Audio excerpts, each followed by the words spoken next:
¿Ahora? ¿Bien? ¿Se ve? ¿Sí? Sí, doctor. De acuerdo. Bueno, pues he de confesar una cosa, Edgar. El texto que me habías pedido que presentara no lo había leído desde hace 10 años, desde que fue escrito. Y para mí, pues ha sido un poco convulsivo este compromiso, puesto que supone mirarte al espejo sin haberte mirado 10 años atrás. Es decir, que este texto lo escribí en un momento histórico dado, muy cruzado por discusiones previas, especialmente una discusión, una presentación en Guanajuato, con que fue el texto embrión de algunas de estas ideas, y luego una de las líneas de investigación que ha estado siempre permanente en mi grupo de trabajo, en el equipo que yo dirijo, y que ha generado distintos tipos de aproximaciones, pero no ha sido una línea continua sobre la que yo he dedicado mi tiempo a escribir en ella. De manera que ha sido un poco, me he sentido como un poco como Alicia en el País de las Maravillas, revisando un texto que era antiguo y me sentía un poco en este efecto Peter Pan de cuando tratamos de colgar en la web una foto que da nuestra identidad, que responde a 10 años anteriores. Y entre tanto, no te has dado cuenta siquiera, porque te crees que eres así, y alguien te dice, oye, cambia la foto que se te ha caído el pelo. Bueno, pues eso me ha ocurrido con este texto. Por eso le he puesto encima otra idea y he tratado de darle un título, como siempre hacemos los académicos, y le he puesto avances y retrocesos de la investigación sobre identidades ambientales y acción colectiva. Desde mi punto de vista, transcurridos 10 años, me parece que era un texto ya obsoleto, obsoleto en el discurso que planteaba. No quiere decir que sea un texto fuera de... Me parece que puede tener algunos valores. Un texto hermenéutico, un texto planteado desde una posición fenomenológica, pero le falta carga empírica. Yo mismo, si hubiese tenido que hacerle un referee, un review a este trabajo, posiblemente le habría dado por todos sitios. Le falta carga empírica desde mi punto de vista. Aún así tiene algunas ideas fuerzas que son interesantes. Parece la idea de narrativas virtuales, que hace 10 años era una idea poco trabajada. Ahora mismo habría que mirarla de una manera mucho más integradora, más versátil, más plural. En fin, esto me ha llevado una semana desde que me escribiste invitándome y me atreví, me daba un poco pero me atreví a leer el texto y me generó convulsión. Esto me ha llevado a seguir dándole vuelta, a mirar cosas, a escribir, no con todo el tiempo que me hubiese gustado dedicar este rato que estoy compartiendo con vosotros. Pero esto siempre nos pasa. Hasta el minuto 1 he seguido cambiando cosas y he encontrado una idea fuerza que me parecía más interesante para compartir con vosotros en el debate que podamos tener ahora o más adelante con esta sesión que iniciamos esta tarde. Y me parece que la idea fuerza está ligada a la idea de identidad ambiental y acción colectiva. Luego vamos a ir viendo algunas cosas más, ¿no? Y este sería el esquema con el que yo me atrevo a compartir con vosotras dudas, ideas, sugerencias que han ido surgiendo a la lectura retrospectiva de mi texto, al encargo de dialogar con vosotros y, bueno, y al balance de estos años de todo lo que ha ocurrido. Me voy a acercar a algunas ideas sobre el sujeto ecológico, el sujeto investigador, que me parece que está muy ligado, sujeto investigador en el campo de la educación ambiental y a la idea de identidad ambiental. Hablaré de las narrativas virtuales y trabajaré con algunas ideas de las que habéis leído en el texto. Nos acercaremos a la idea de marketing ambiental e identidades ambientales corporativas. Esto sí que me parece una idea fuerza muy contemporánea. Se escapa de mi ámbito de investigación. He de ser sincero, yo no he estudiado marketing, no soy economista, pero siempre ha sido una preocupación que he mirado de reojo con algunas lecturas y más como aficionado que como experto. Hablaremos de las identidades ambientales universitarias y todo lo que eso conlleva. de las identidades ambientales individuales y colectivas y lo que supone esto para el avance disciplinar, no de la educación ambiental, sino de lo que podría llamarse la ciencia de la sostenibilidad, que va empujando en los últimos años como una idea fuerza que se construye desde distintos campos disciplinares. El sujeto histórico, en términos de materialismo histórico, sería aquel sujeto ecológico construido como un patrón abstracto, como un ente humano con capacidad de transformación y de cambio. Esto está en el documento, pero no acaba de estar con la fuerza que debiera, creo yo. Y este sujeto usa su energía, su creatividad, su pensamiento, sus conocimientos y alianzas y medios para tratar de cambiar cosas. Frente a esa idea clásica de determinismo histórico que lo que postula es un desenlace fatídico y de la historia al que estamos abocados, el materialismo histórico tiene una visión más esperanzadora, no por menos sufrida, y confía en la capacidad transformadora de un sujeto activo, de un sujeto crítico dotado de conciencia colectiva y de poder transformador y de cambio. Las identidades se construyen en la colectividad, indudablemente, desde una conciencia de pertenencia a un grupo, compartiendo valores, cosmovisiones, ideales, ideologías, emociones, positivas y negativas, bajo unas señas culturales, bajo símbolos, sobre imaginarios, sobre representaciones comunes en las que el lenguaje, la escritura y también los medios tecnológicos al alcance del ser humano en ese momento histórico ayudan y tienen un papel esencial en ese proceso de transformación. El sujeto ecológico podríamos decir que ha existido a lo largo de la historia en todos los momentos a los que hemos asistido en la historia de la humanidad. ¿Seríais capaces de imaginaros que pudiésemos conversar con nuestros antepasados, con nuestros ancestros, o chatear con ellos y hacerles videollamadas como las que estamos haciendo desde Granada a Veracruz o a otros lugares de México donde estéis en este momento confinados en casa, y poder comunicarnos con ellos de vez en cuando y preguntarle a un neandertal o a un australopithecus afariensis por su identidad ambiental? O bien invitarle a calcular su huella ecológica con alguno de estos medidores ingeniosos que tenemos en los últimos tiempos. Posiblemente cualquier arqueólogo, cualquier antropólogo, cualquier historiador daría un ojo de su cara por hacerle una entrevista a estos seres antepasados, por observarlos en su hábitat natural, en su contexto donde hacen tareas cotidianas, por grabarlos con el celular en una escena de caza, o aplicarle un cuestionario sobre su hábito, sobre sus conocimientos, sobre sus actitudes, sobre las emociones, sobre los valores. Desgraciadamente, estaréis conmigo en que no podemos coincidir en el tiempo con ellos, ni siquiera deslizándonos por el tobogán de esas cuerdas que dicen los físicos que permiten saltarse la idea del espacio y del tiempo, como hace estas series televisivas del Ministerio del Tiempo o del Black Mirror, tan de moda ahora. Pero sí podemos encontrar algún tipo de vestigios de su huella ecológica, que es lo que nos permite hacer estimaciones y con ello inferir algo acerca de lo que es su identidad, para compararla con lo que sería la identidad del ciudadano del DF, de un ciudadano de París, un ciudadano de Granada o Nueva York, en este momento o en otro momento de la historia. Y aquí la pregunta sería, ¿en qué nos parecemos? ¿Y en qué nos diferenciamos? Los ecólogos dicen que en el origen del sedentarismo y en el ámbito de la llegada de la agricultura es cuando se empieza a generar esa nueva etapa que delimita un hito en la historia del ser humano.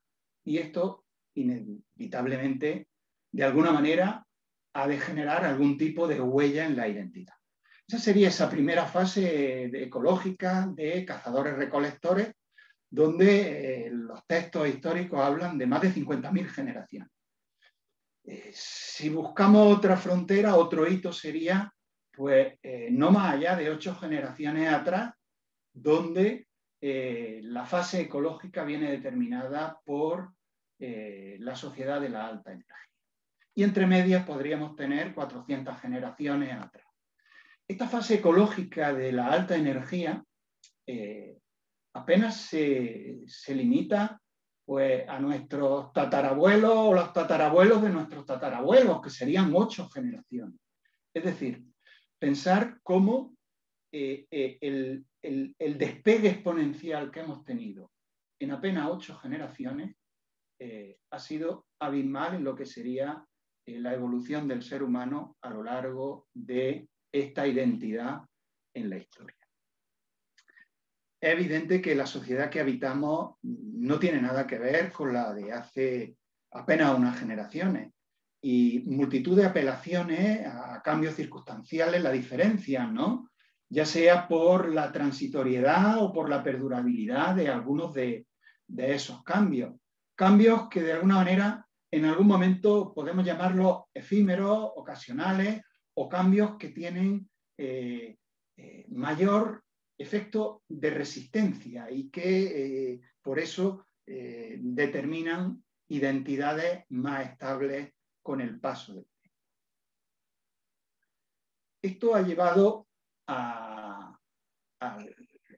especialmente a los ámbitos académicos a ponerle nombre y adjetivar al ser humano como con distintas categorías y con distintas etiquetas que nos hacen pensar en él como un ente con una serie de características. En todo ello, la tecnología siempre ha tenido el principal papel en esa adjetivación. Y esto nos lleva, en los últimos años, a tener categorías más allá del Homo sapiens o de todos los Homo antecesores que hemos tenido, al Homo digitalis, al Homo cybernetic, al Homo virtualis, al Homo technologicus o cualquier tipo de adjetivos que se nos van ocurriendo con el paso del tiempo. Y todo ello pues son variantes armónicas de una misma melodía, escrita e interpretada con la tecnología como elemento mediador de todo ello. Posiblemente podríamos afirmar que la tecnología ha sido el vector más poderoso que condiciona nuestras vidas, ensanchada a lo largo de todas las etapas y periodos de la historia. Y eso ha permitido que hayamos podido ir incluso pues, modelando nuestra propia manera de entender el mundo a través de la tecnología. Posiblemente en la sociedad salvaje del Pacífico que nos describía Malinowski, el Homo naturalis, ese era un ser desnudo, desconectado, que aspiraba a ser un argonauta de su proyecto de vida futuro. ¿Cómo? Pues simplemente acopiando progresivamente más y más artefactos tecnológicos de distinto tipo, huesos, piedras, enseres, que de alguna manera le permitían ir construyendo identidades personales o colectivas para la pesca, para la caza, para la huida, para distintas actividades de su vida humana. En la sociedad de consumo, en el momento en el que estamos, en estas últimas 8 generaciones especialmente, y de la información, ese homoconsumo sale de caza y pesca desesperada, buscando web, buscando sitios web, buscando lugares donde conectarse, o bien para jugar, o bien para comunicarse, o bien para ver fotos, para leer tweets, para buscar pareja, para comprar barato o para practicar ciberactivismo ambiental.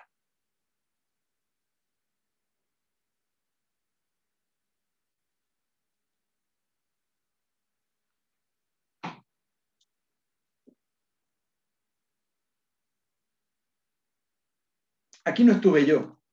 Podría decir el ente humano, el sujeto ecológico que autor de esta obra de la izquierda, donde se aparece una mano singular, que define una identidad ambiental, aunque no deja de ser una interpretación que yo hago en este momento o que han hecho los historiadores. Curiosamente, posiblemente vivía en una cueva, vivía solo, posiblemente, o ocasionalmente con alguien más, e iba construyendo su lectura del entorno. Pero en la misma cueva y en el mismo lugar aparece esta imagen de abajo, de esta especie de arquetipo de rinoceronte, y nos podría llevar a pensar, a interpretar que este ente, este sujeto ecológico, pues desde su ventana contemplaba algunas escenas que de alguna manera le parecían interesantes trasladar. Claro, ¿por qué dibujaba esto? ¿Por qué trasladaba esto? ¿Cuál era su intención? ¿Qué pensaba cuando lo hacía?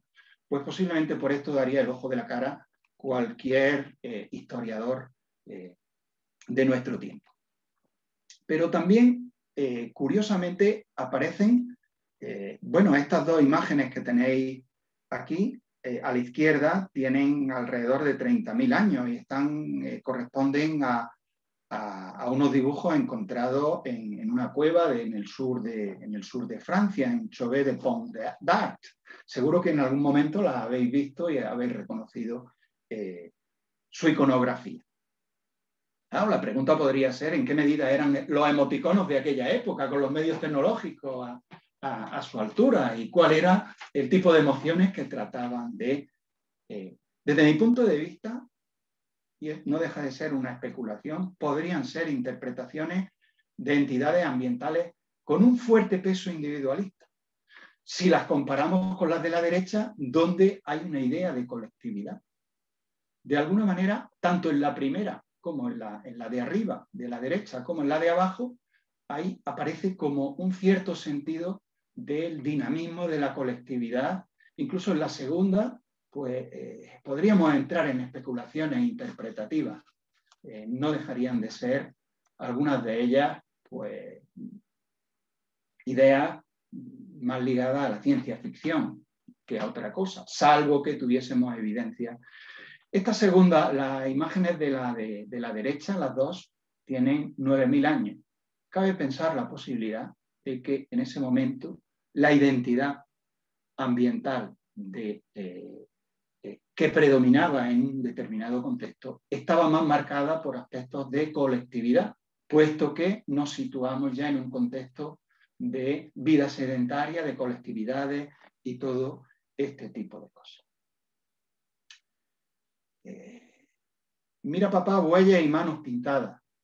Esta es la frase que dijo María, la hija de Antonio Banderas, bueno, la hija de una película que tiene Antonio Banderas sobre las cuevas de Altamira, que os recomiendo como investigadores para poner de alguna manera, para someter a crítica vuestra identidad investigadora. Este Mira Papá era la voz de María ante un cántabro que no era arqueológico, no era arqueólogo, un cántabro que era pues, una persona curiosa, interesada, que salía al campo, que disfrutaba del campo y que de pronto su interés por las cuevas le llevó a elaborar excavaciones donde nadie había tenido la oportunidad de entrar. Y su hija le acompañaba y en uno de esos escenarios fue donde encontró las famosas pinturas de Altamira, con las que seguro que habéis tropezado en algún momento, si no habéis tenido la oportunidad de ir a verlas porque no habéis visitado el norte de España, sí que las habéis visto en algún libro impreso. Pues curiosamente esas pinturas son de la misma época que estas de la izquierda y de alguna manera reflejan esa idea de identidad más ligada a lo individual. Claro, ¿y a qué viene esta canción? ¿Qué quiero yo contaros con esto? Bueno, pues quería recomendaros la película de Antonio Banderas, que es un gran actor malagueño, muy cerquita de aquí, a una hora apenas de camino, y que tiene ahí un papel magnífico al encarnar la idea de una persona curiosa, que no es científico, que fue proscrito por los círculos científicos de su momento y que generó un debate tremendo en el ámbito de la arqueología. Y fue un debate muy acalorado porque lo despreciaron y dijeron que dónde iba un aficionado a hablar de ciencia. Pero no solo eso, sino que despreciaron su propio hallazgo haciendo caricaturas de que los pastores cántabros le habían tomado el pelo haciendo pinturas en una cueva que él había creído que eran reales y trataba de vender en círculos académicos como evidencias de la prehistoria. Con esto quiero deciros que el campo de las señas de identidad del investigador en el ámbito ambiental a veces tiene más que mirar en el entorno de la realidad, pegado a las realidades, como sujeto de construcción histórica profesional, más que desde el mundo académico. Pero, en fin, esto sería algo para discutir largo y tendido. A mí se me ocurría, nos gusta poner fronteras y se me ocurría esta idea, ¿no?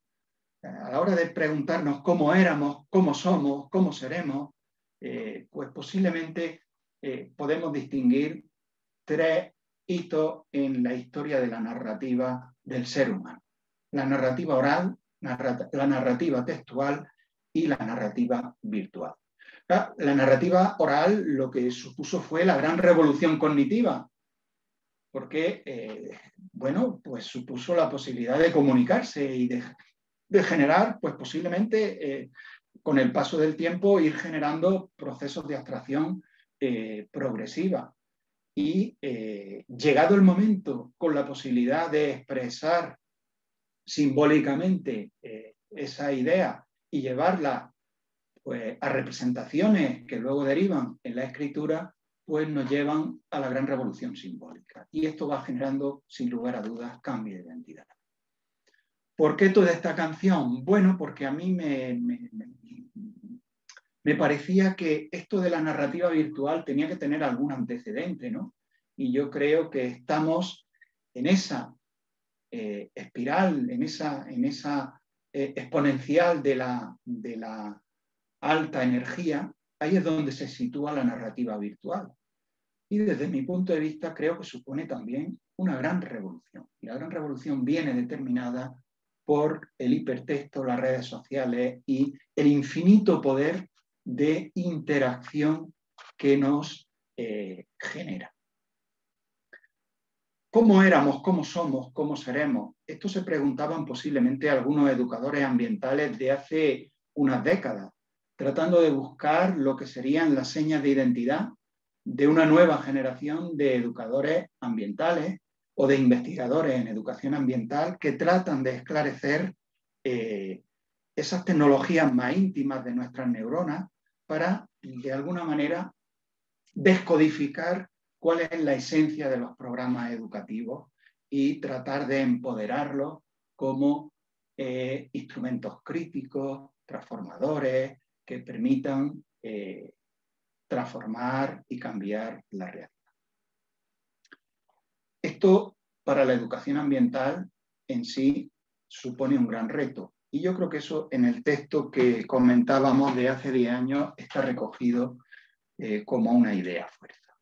El sujeto ecológico no es un ente homogéneo y esto, aunque hablemos de esta serie de ideas, hablamos de un sujeto ecológico heterogéneo, compuesto de complejidad, y esa complejidad se la dan la cantidad de interacciones y representaciones idealizadas, en algunos casos comunes y en otros casos contradictorias, que son las que permiten generar evolución, vida social y vida política, ligada a un contexto territorial concreto o bien transfronterizo. Y este sería otra de las novedades de esta era de la narrativa virtual, el término trans en todos los sentidos.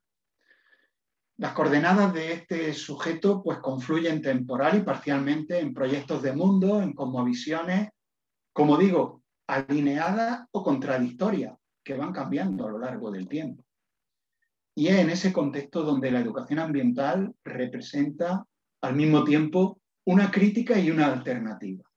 Una crítica distópica hacia aquellas cosas que no nos gustan, hacia aquello que queremos cambiar. Y una crítica optimista, ilusionada, que trata de construir nuevos mundos posibles. Pero esa crítica y esa alternativa no se limita al espacio educativo, se amplía también al ámbito económico, social, cultural, así como a la forma de hacer política, de hacer ciencia, de hacer arte. La educación ambiental pretende influir en lo cotidiano, la investigación en educación ambiental también, proponiendo relaciones sociales y afectivas basadas en la ética, en la justicia, en la sustentabilidad. Si no, desde mi punto de vista, eso no es educación ambiental. Y estos serían algunos de los criterios demarcadores de lo que debiera ser la educación ambiental y la investigación en educación ambiental. Aquí podríamos entrar en un debate muy interesante acerca de aquellas investigaciones que solamente se dedican a describir, a explicar, sin intervenir. Y podría ser un elemento controvertido, puesto que gran parte de las disciplinas que nos rodean, incluso aquellas que tratan de construir ciencia básica, su objeto, su finalidad como disciplina es simplemente el describir y explicar más que intervenir y cambiar. De todo esto hablaremos un poquito más adelante. La definición del sujeto histórico ecológico solo es posible en función de la idea de cambio socioecológico, de un cambio de estructuras de dominación. Y en el contexto de la sociedad contemporánea, ese sujeto histórico se define y se moviliza social y políticamente en función de la postura cultural, política e ideológica contraria a un sistema un sistema que es globalizador, hegemónico, capitalista y que trata de reducir al máximo o influir en los principios de los actores y de esos sujetos. Aquí es donde encontraríamos esas fuerzas contradictorias. Lo que sería el sujeto ecológico de esas estructuras globales y lo que sería el sujeto ecológico de distintos grupos que tienen una visión de cambio alternativo, de una nueva sociedad orientada a la transición energética, en la que lo natural está por encima de lo humano desde una visión más ecocéntrica. La educación ambiental no es ajena al devenir histórico y a todas estas dinámicas que en términos sociológicos, en términos filosóficos, en términos económicos, no deja de ser marxismo puro y duro. La idea de las dinámicas de la estructura y de la superestructura y la capacidad del ser humano y de los colectivos para cambiar esa estructura. En su corta vida, la educación ambiental ha sufrido intensos procesos de cambio de distinta naturaleza que han afectado a sus fines, a sus metodologías y a sus formas de conceptualización. También todo ello ha afectado a la investigación sobre la educación ambiental. Y esto ha traído consigo cambios en ese rol de identidad del sector de lo ambiental. Y también muchas metamorfosis. Y esto, como digo, también ha afectado no solo al sector pegado a la realidad, sino también al sector que investiga. Esto lo decía ya Foucault hace ya más de 100 años, y es que los discursos se desarrollan en la dimensión de una historia general, son reflejos de las instituciones, de los procesos económicos y de las relaciones sociales. Revelan el nivel singular en que la historia da lugar a tipos definidos de discurso, a identidades concretas de sujetos ecológicos que tienen sus propios tipos de historicidad y que están relacionados con todo un conjunto de relatos y de narración. Cada etapa histórica va a generar sus propios avatares. En los términos que entendemos en este momento, la idea de avatar va a generar sus diferentes yos. Y eso está ligado a argumentos, a lenguaje y a distintos tipos de discurso. Y ese tipo, todo ese conjunto de elementos se refleja en los programas y en las actividades y en los intereses y en los propósitos, tanto de los programas como de los investigadores del campo. No sé si estáis de acuerdo conmigo. Los investigadores tenemos la responsabilidad de contextualizar todo este tipo de acontecimientos. Y esa es nuestra función. Pero nuestra función en el campo de la educación ambiental va mucho más allá de construir y reconstruir estas microhistorias, porque nuestra finalidad esencial es generar cambio. De ahí que hay determinadas categorías de investigación que podríamos o deberíamos desecharlas si no tienen una orientación al cambio. Y todo esto, como decía Edgar al comienzo, bueno, pues ha estado condicionado por movimientos de posmodernidad o de crisis de fundamento o de reconsideraciones y zarandeos. Y aquí, bueno, pues no solo los anteriores, sino los que estamos en este momento. ¿Cómo va a cambiar este periodo de la historia tan breve y tan acelerado de los últimos 2 años nuestra identidad como sujetos ecológicos, como sujetos históricos?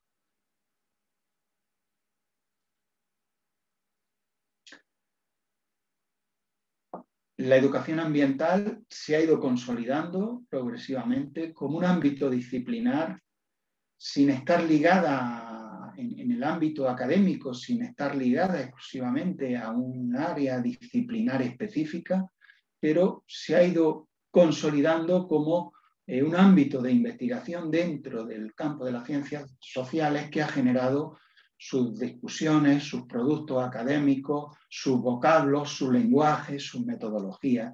Y desde mi punto de vista constituye un campo muy fértil, muy dinámico, muy plural, que es reflejo de todo lo que ocurre en la sociedad y de todo lo que ocurre también en los debates disciplinares.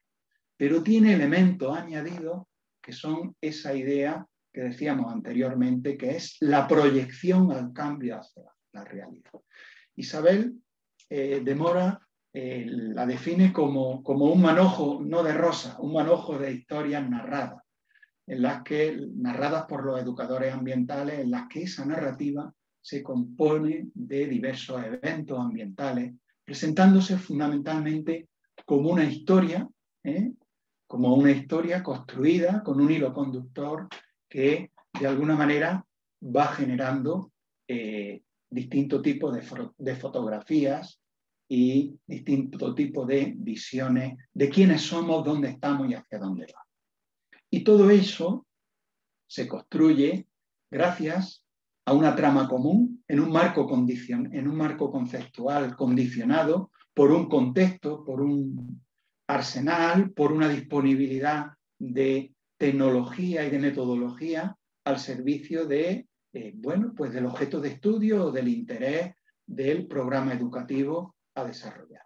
Y se trata, sigue diciendo Isabel, de una operación que se produce a partir de un entrecruzamiento del presente y del pasado, a través de una memoria selectiva que organiza una cronología de obras, de autores, de eventos, como referentes histórico-temporales que se proyectan reinterpretando el pasado y miran de una manera hacia el futuro.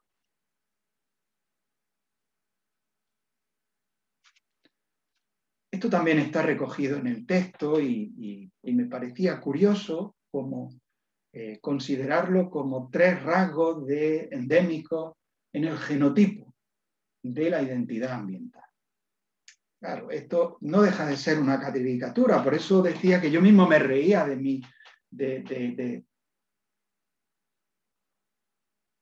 mi ingenuidad, porque claro, pensar que los genes están dotados de romanticismo, inocencia y filantropía, pues bueno, sería algo muy discutible. Era una aproximación fenomenológica y trataba de analizar cómo el discurso ecológico se hacía eco en distintos ámbitos de la vida social. Pero aquí también está escrito como algo que está, bueno, no sé si lo compartí o si queréis lo dejamos para el final, hacer alguna. En fin, los rasgos y los 3 ejes vertebradores habéis tenido la ocasión de revisarlo y y comentar. Un sujeto histórico es aquel campo de fuerzas de movimientos organizados que apuntan hacia el cambio social. La noción de identidad narrativa muestra su riqueza en el hecho de aplicarse tanto a la comunidad como al individuo. Y aquí vamos a ver estos movimientos individuales o colectivos y estas distintas conceptualizaciones que tienen las diferentes disciplinas cuando miran al individuo o a la colectividad. Y podemos hablar de la identidad de una comunidad como acabamos de hablar de un sujeto individual. Individuo y comunidad constituyen su identidad al recibir estas narrativas que se convierten para uno y otra en su historia concreta y singular. Hay, por lo tanto, en la definición de sujeto histórico, tres elementos que a mí me parece que merece la pena destacar. Y es el político ideológico, el social, contrario y alternativo, en esa idea de que no es un sujeto ecológico homogéneo, y aquí la idea del momento histórico dominado por un sistema capitalista tiene mucho que aportar a esta idea de contrario frente a lo alternativo. Una segunda idea fuerza sería, es portador de un propósito estratégico de cambio social y es portador de un proyecto de nueva sociedad en la que lo ambiental se confunde con lo económico, lo social y lo biológico. Y en estas tensiones narrativas entre la ficción y la realidad se sitúan las narraciones del pasado ligadas a representaciones del romanticismo, inocentes o filantrópicas del colectivo ambiental que hemos venido haciendo, con las que hemos tachado de lunático a los ecologistas o a todas aquellas personas que han tratado de hacer de su causa de la causa ambiental, pero también se abren hueco los nuevos formatos que adquiere el sujeto ecológico del presente en los medios virtuales y en las redes de comunicación social, de esos mundos no vividos, simulados o creados de una manera muy artificial. Narrativas virtuales, señas de identidad de esa idea de revolución interactiva. El hipertexto y los nuevos medios de comunicación e interacción han transformado esas adjetivaciones y ahora ya no hablan de el Homo technologicus o de la generación Y, de la generación Z, de nativos digitales o incluso hablan de sabios digitales. La generación Y son aquellos nacidos en el tránsito del cambio de siglo, que a pesar de su sino y de estar dotados electrogenéticamente de una carga de narrativa virtual, están aún menos dotados lo que es la generación Y que la generación Z. La generación Z se ha llamado también la gran generación tecnológica y incluso es una categoría que va cambiando de un día para otro. Se ha hablado de nativos digitales, pero ahora en este momento ya se habla de sabios digitales. Y se caracteriza porque, bueno, pues permite que diferentes sujetos ecológicos interactúen de distinta manera y convivan con coetáneos de tipologías distintas, como podían ser aquellos que son absolutamente desinformados, aunque son capaces de captar e interpretar imágenes o información visual que les llega a través de una u otra pantalla, con aquellos que son sobreinformados y que se llaman también sabios ambientales o adictos a las pantallas. Las narrativas virtuales son esos relatos que construye el ciudadano de nuestro tiempo con instrumentos tecnológicos de comunicación que están a su alcance y que le otorgan unos superpoderes como a las brujas, como a los brujos, como a los poderosos, superpoderosos en distintos ámbitos y en distintas esferas y en distintas dimensiones, especialmente en lo que se refiere a impacto mediático o impacto en distintos ámbitos disciplinares. No tienen estructuras lineales, no son jerárquicos, son los entornos virtuales basados en hipermedia, en hipertexto y sus narrativas bueno, están sujetos a todo lo que las posibilidades que nos brindan las redes sociales y desdibujan la linealidad clásica de la escritura y de la forma de contar la historia.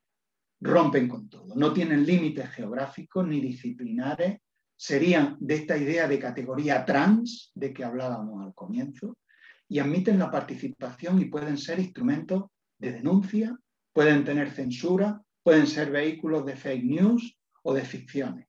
Tienen influencia, por eso se empieza a hablar en los últimos años de los influencers, en diferentes escenas de la vida política, sanitaria, económica, del consumo, marcan modas, sitúan a los protagonistas en ciclos de interacción que pueden ser sincrónicos como este que estamos teniendo en este momento, o asincrónicos donde cada uno interviene y llega a la construcción de ese relato de hipertexto en el momento en el que lo cree necesario, conveniente, pueden ser de creación individual o colectiva y permiten construir historias, explicar acontecimientos, interpretar hechos y proyectos transformadores, explicar la realidad, influir en ella y cambiar el rumbo de la historia. Sirva de ejemplo la votación del Brexit en Inglaterra, que ha supuesto una desmembración del Reino Unido del proyecto europeo, o bien del el mandatario Donald Trump, fruto de una trama entre influencers que permitió el generar emociones y cambiar el sentido del voto en determinadas poblaciones bajo estudios de marketing muy direccionados. Por eso se dice que todo este tipo de identidades virtuales tienen una fuerte componente emocional y que en ocasiones usan avatares que suplen la identidad y enmascaran en el anonimato la autoría individual de la acción en situaciones de protesta, reivindicación, crítica, denuncia, desobediencia civil, con todo lo de positivo o negativo que pueda tener esta idea. Hay una serie de conceptos clave en todo ello, y sería una idea fuerza sería el activismo, otra sería la participación en un sentido de colaboración, y el activismo tendría un sentido más de beligerancia, de denuncia, de protesta, de crítica. Y aquí es donde podríamos situar algunas de las posiciones de ciberactivismo colectivo, hacktivismo, activismo digital, bloguero, influencer o todo lo que queráis, que están presentes en el campo y en el ámbito y en la vida de la educación ambiental.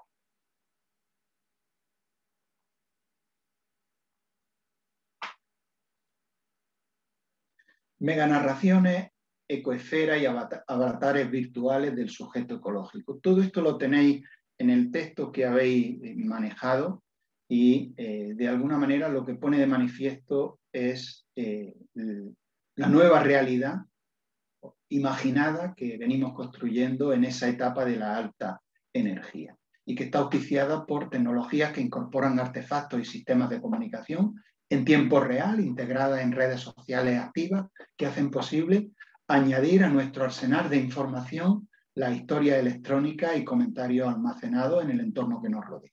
Y este es quizás uno de los cambios más significativos.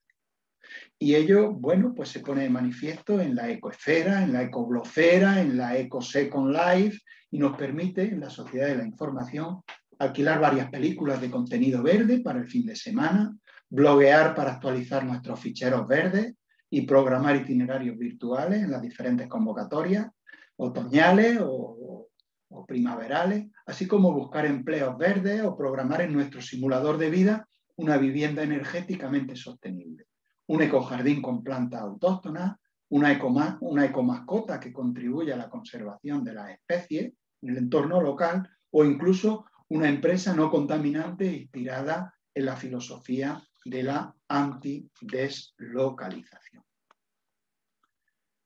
Y todo esto no es nuevo, ya viene de lejos y está ligado a lo que actualmente llamamos marketing ambiental o identidades ambientales corporativas. La figura de Malfir del hombre de león, de la cueva de Stadel en Alemania, con más de 32.000 años de existencia, uno de los primeros iconos de la construcción de simbología, que ha retomado una marca automovilística, constituye posiblemente uno de los indicadores de identidades ambientales corporativas más ancestros que tenemos a nuestra disposición. Y un ejemplo de su capacidad de imaginación y ficción en un momento de la prehistoria, pues bastante desligado de lo que sería el desarrollo cognitivo que tenemos en este momento o en etapas posteriores. Esto posiblemente marque el salto hacia esa idea inicial que hablábamos de identidad con presencia de lo social, identidad ambiental basada en la colectividad. Y esto es lo que nos permite hoy en día que el marketing y su sofisticada ingeniería pues hagan que nos identifiquemos con una marca, porque nos permite sentimientos, emociones, imaginarios que nos ligan a una fidelidad a ella, porque está ligada a la seguridad que nos da la conducción de ese vehículo, el bienestar, el confort o la experiencia que hemos tenido en relación a su uso. Y esto sería generalizable a cualquier ámbito de la vida del Homo consumos. Esto está ligado también a todos los ámbitos de la publicidad, y lo tenemos servido en los coches ecológicos y en toda su trama. Raquel, ¿cómo vamos de tiempo? Pues doctor, su conversación es muy interesante. Me gustaría que no considerara el tiempo, salvo que el doctor Edgar... No, yo no quiero que se acabe esto. Perfecto, sigue, yo sigue, tampoco. Adelante. Sigue. Bueno, un ratito más. Algunas ideas complementarias más. Tampoco quiero... Bueno, esto está servido con el... Vamos a estirar un poquito las piernas. Voy a ver si consigo poner y marcamos un...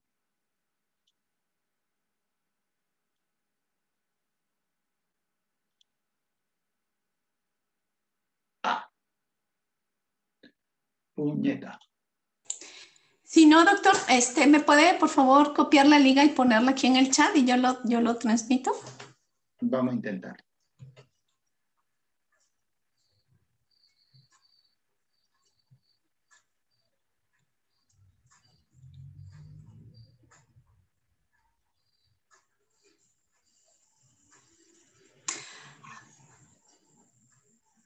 A ver si consigo saber en qué pantalla estoy y en qué mundo vive mi avatar en este momento. Aunque si es el video de YouTube. A ver. Perfecto. Déjemelo. Ahí está. Gracias, Raquel. Okay.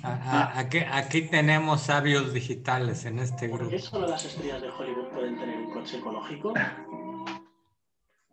Los que ocultamos la edad de estas estrellas, los que le hacemos manicura a sus perritos, los que caemos al suelo en su lugar, también queremos un coche ecológico.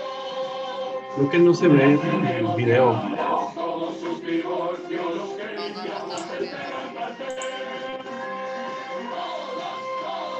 Todos, como las estrellas, un coche ecológico queremos tener. ¿Es esto real, hojita? ¿O es un sueño? Es real, Willy, es real. Doctor Gutiérrez. Sí. No pudimos ver el video. Si me permite, voy a invadir la pantalla para transmitirlo acá, porque usted lo pudo abrir, pero no se compartió su pantalla. De acuerdo, gracias, Raquel. Sí, permítame.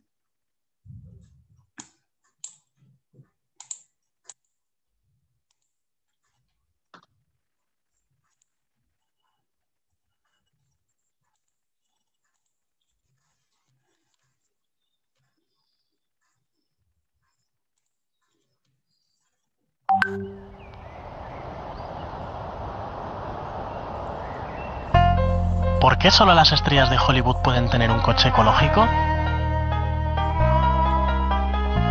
Los que ocultamos la edad de estas estrellas, Los que las vemos manicura sus perritos. los que caemos al suelo en su lugar, también queremos un coche ecológico. Los que intentamos gastarnos con su dinero. Los que coleccionamos lo que hayan tocado, los que limpiamos este cartel tan grandote, los que les damos de comer.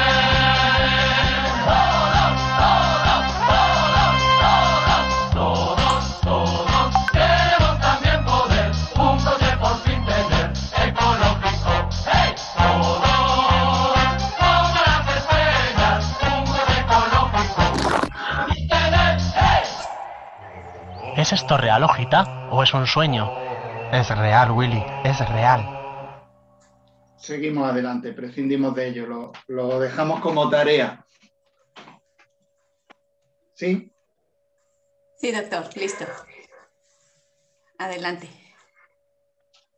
Bueno, y aquí tenéis otro elemento muy usual en nuestra sociedad del conocimiento y de la información, el famoso greenwashing o blanqueo verde, que tan sabiamente practican empresas tan multinacionales como Apple, Endesa, Nestlé, McDonald's o Coca-Cola. Endesa, la gran compañía Endesa que colaboró con la COP25, incluso hoy día el 40% del parque de Endesa se dice que es sostenible. Sin embargo, sus inversiones para llevar a cabo esa transformación ecológica son para muchos más acciones de distracción que otra cosa. Y es que la compañía es la que más contamina de todo nuestro país debido a las miles de toneladas de dióxido de carbono que emite en España. Para que os hagáis una idea, cerca del 23% de las emisiones industriales del país la emite Endesa. Sin duda, otro ejemplo de greenwashing. Ahora recientemente ha iniciado una nueva línea de producto, como llaman en argot, y es lo que llaman el hidrógeno verde. El hidrógeno ya se proclamaba como el futuro energético claro, al ponerle la categoría verde, con esto el problema es que, bueno, pues tiene sus qué, ¿no? Y tiene sus pero. O Coca-Cola, que es otra de las grandes empresas que puede servirnos como gran ejemplo de greenwashing, famosa compañía de bebida con el objetivo de captar al público más eco, lanzó un producto que sustituye el azúcar por stevia, un producto que se vende en botellas de Coca-Cola verdes y en el que la propaganda va acompañada de elementos naturales que le otorgan esos superpoderes ecológicos a la marca y una imagen más de eco-friendly, de eco-amigable. ¿Significa esto que Coca-Cola es una empresa sostenible? Lo cierto es que no. Y es que a pesar de el conocido producto, una botella de Coca-Cola es una botella reciclaje, una botella compuesta en términos de reciclaje solamente del 30% de vegetal, ¿vale? Y todo eso luego contribuye a lo que llamamos microplásticos y todo este tipo de... O Nestlé, podríamos seguir poniendo ejemplos al infinito de todo este tipo de... O McDonald's, que llegó a reverdecer todas las fachadas de su edificio y los envoltorios de sus productos, básicamente como con el objetivo de situarse en el ranking de las empresas verdes de la temporada. Este es el último invento de... ¿Habéis oído hablar del París-Dakar?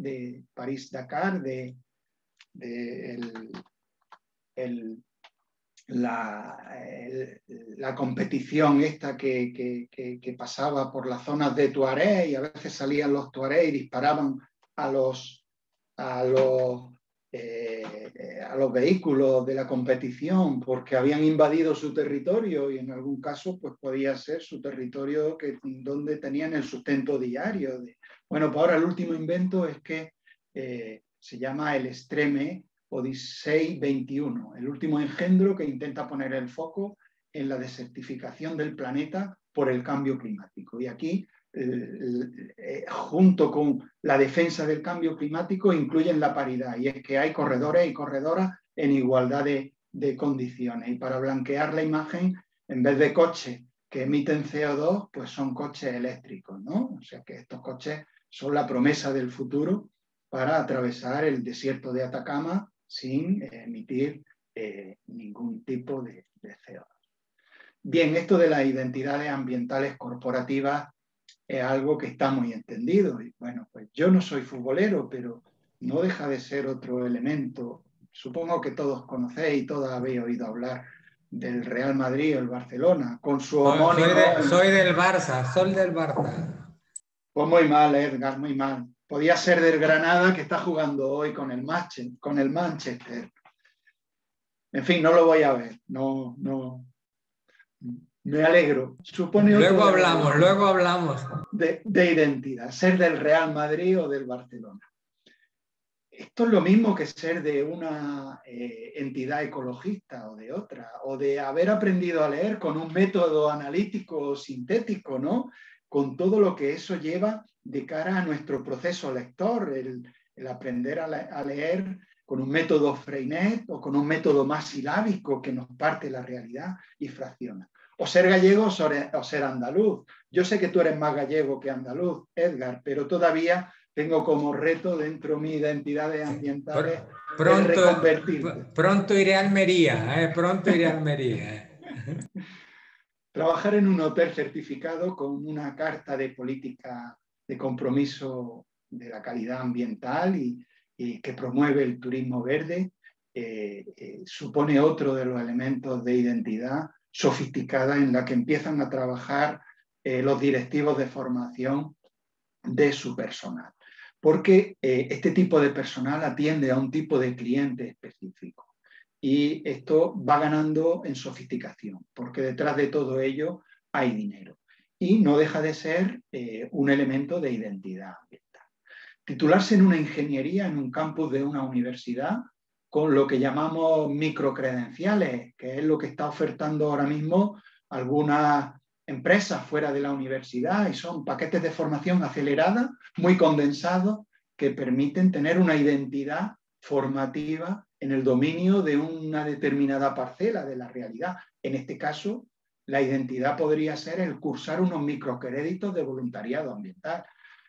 Algunos reír, no sé si ya los tenéis en la Universidad de Veracruz o en alguna de las universidades en las que estáis, pero esto supone otro de los elementos de carrera a calzón caído en la búsqueda de ranking universitario, y también lo verde está dentro de todo.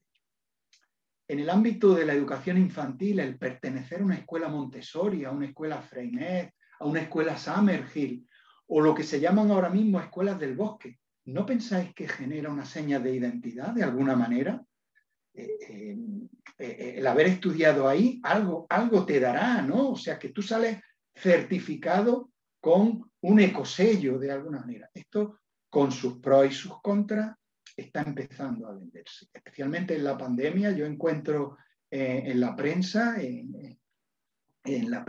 en las tabletas digitales continuamente aparecen sketches de las ventajas de aprender en la naturaleza. Cuando la naturaleza había estado relegada durante bastante tiempo, ahora cuando la pandemia ha crecido y ha ganado para bien, ha ganado. Yo estoy indignado porque la naturaleza que hay frente a mi casa está cada vez más atropellada de botellones y de botellas vacías de vidrio que se dejan cuando hacen uso de ese espacio idílico de la naturaleza.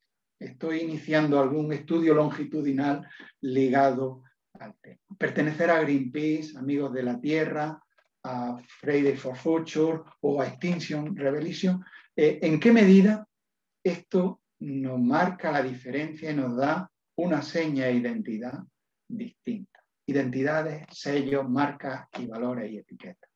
Estar vacunado con Pfizer, con Johnson, con la Oxford, AstraZeneca o con la Sputnik. ¿En qué medida esto va a afectar a esa identidad del genotipo, ¿no? Del fenotipo, y nos va a provocar un trombo, como que acaban de parar. A mí me iban a vacunar el próximo mes con la Oxford AstraZeneca y acaban de pararla justo hoy en España. Mi Almería querida, Edgar, esta es la imagen que da... Es lo mismo que le pasa a Pablo. Mismo, igual. Esta es la imagen que transmite la imagen corporativa de mi identidad ambiental territorial, el pueblo donde nací, vinculado a la provincia de Almería, que está muy cerquita de la provincia de Granada, donde resido desde hace ya pues más de 40 años. Esta es la imagen corporativa que transmiten. Y algunas preguntas que quería compartir con vosotros. ¿En qué medida esas identidades son algo más que marketing? ¿Marcan la diferencia a los valores ambientales que transmite esa institución en su web? Es decir, los egresados de las titulaciones de la Universidad de Almería tienen algún rasgo distintivo. En su fenotipo sería que fuesen con gorra y que fuesen con un piercing o que llevaran la cara pintada de verde. Sería la expresión externa. Pero en el genotipo intelectual, ¿tienen alguna marca de identidad que les permite diferenciarse a la hora de comportarse como ingenieros técnicos en el diseño de un proyecto? Esto es un debate muy sustancial al que debemos de asistir en el futuro, vamos a asistir con toda seguridad y debemos de ser beligerantes para que no sea exclusivamente un marketing ambiental para subir en la escalada del ranking verde. En su formación, en su denominación de origen, ¿hay alguna seña de identidad que nos dé garantía, que sea fiable, de compromiso ambiental, en que esos profesionales en el mercado, en su suplemento al título que llevan, en esas microcredenciales o en las asignaturas habituales en las que se han formado, tienen algún valor añadido que esté ligado a lo verde? Estoy pensando en la Universidad de Girona, que de pronto incorporó asignaturas ambientales a todos los títulos. Pasado el tiempo, ¿habrá generado algún cambio en los sujetos ecológicos, en las identidades de esos sujetos universitarios? Esa sería la pregunta. El mensaje que os estoy dando esta tarde es una invitación provocadora a convertir esto en un objeto de investigación. No es solamente retórica, no es fenomenología ni hermenéutica, con todos mis respetos, es convertir en objeto de estudio empírico, usando instrumentos de la fenomenología o de la hermenéutica para poder mostrar si realmente hay cambios tras participar en un programa de formación de esta naturaleza. Bueno, nosotros venimos trabajando en algunas de estas cosas desde hace tiempo.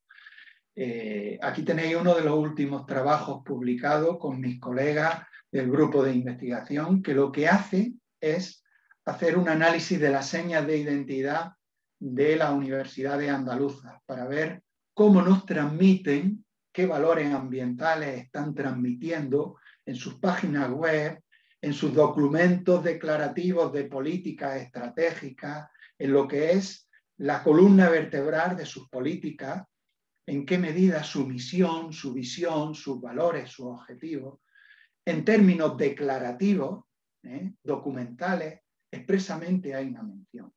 Y bueno, yo creo que esto es una moda y es una moda que está servida y el que no estaba se está subiendo al carro y lo está incorporando. La siguiente parte es evaluar en qué medida los egresados de estas instituciones llevan ese sello de calidad en su hacer, en el diseño de proyectos, en su manera de intervenir, en su manera de hacer. Este es otro de los instrumentos más de corte cuantitativo, que trata el de la izquierda. Cada color es una de las titulaciones universitarias andaluzas y aquí tenemos pues magisterio, educación primaria, tenemos ciencias ambientales, tenemos educación social, en fin, 7 u 8 titulaciones que hemos comparado. La línea horizontal marca algunos indicadores que hemos evaluado y aquí a la derecha tenéis una comparativa entre las distintas universidades. Aquí la Universidad de Granada es la que peor sale, aún siendo yo profesor de alguna de estas asignaturas. En concreto, esto lo que evalúa es la presencia de ODS en los programas, en las guías docentes, y aquí, bueno, pues mis colegas me dicen que es obligatorio porque el contrato programa, la financiación del departamento está ligada a una mayor remuneración, pero claro, si tú no estás muy de acuerdo con determinados ODS o con la filosofía, pues esa sería la razón de que salga tan bajo. No solo no están, sino que no van a estar, o a lo mejor, no sé, igual nos llama la rectora para decirnos que hay que ponerlo porque si no, no vamos a ser políticamente correctos. Estos son los cuadros igual aquí. Igual, ¿no? Estamos en lo mismo. Entonces estamos en el mundo globalizado de la carrera por el ranking, ¿no? Esto lo tenemos en los rankings universitarios con indicadores de sostenibilidad ya metidos en el ADN del ranking. Esto el Artbook, el ranking de Shanghái no lo contemplaba y esto ha recibido muchas críticas. Ya se lo están pensando y ya lo van a integrar, pero aún no lo integran. Pero el ranking del Times sí que lo tiene integrado, ¿no? Y ya hace el listado de universidades que se consideran las más ecológicamente correctas, como el anuncio de Renault, ¿no? Incluso hay ranking exclusivos, el Green Metric, que lo que vienen a evaluar son diferentes elementos integrados. Y aquí este ranking es muy interesante porque evalúa aspectos complementarios de la vida del campus, en general de el desplazamiento, los niveles de participación en programas de voluntariado, la productividad científica, el número de artículos ligados a la sostenibilidad que se escriben y todo eso. Aquí tenéis un análisis que hicimos en la tesis de David Alba sobre instrumentos de evaluación de la componente verde que aparecen con mayor frecuencia. Aquí tenéis una selección que podéis consultar en ese trabajo. La identidad ambiental corporativa en la ONG, este es otro de los trabajos recientes que hemos hecho, cómo determinadas ONGs, incluso, bueno, a la izquierda tendríamos aquellas que tienen un perfil más humanitario, más ligada a la educación para el desarrollo.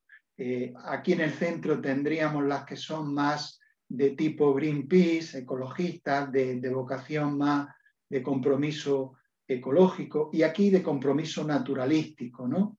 Y bueno, pues todas ellas empiezan a marcar también sus diferencias con esta idea de identidad ambiental corporativa en función de que carguen las tintas en lo ambiental, en lo social, en lo ecológico, en lo político, ¿vale?